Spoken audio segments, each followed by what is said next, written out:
నారా లోకేష్ పవన్ కళ్యాణ్ కు ఖతర్ నుంచి ఒక మహిళ సెల్ఫీ వీడియో పంపింది. ఏజెంట్ చేతిలో మోసపోయానంటూ కన్నీటి పర్యంతమయ్యింది. తన ఆరోగ్యం బాగాలేకున్నా టార్చర్ పెడుతున్నారంటూ వాపోయింది. తన కుటుంబం దగ్గరకు చేర్చాలని వేడుకుంది. కళ్యాణ్ గారు మీకు దండం పెడతానండి. ఇది బతుకు తెరువు కోసం అనేసి ఖతర్ దేశం వచ్చానండి.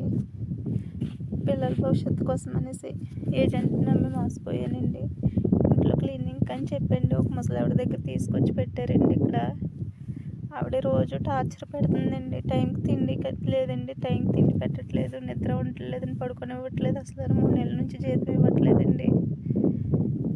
గట్టిగా ఉన్న అడిగితే డబ్బుల కోసం జీతం ఇవ్వట్లేదని సెంట్రల్ ఉన్న కొడుకులతో కొట్టించుకున్నామని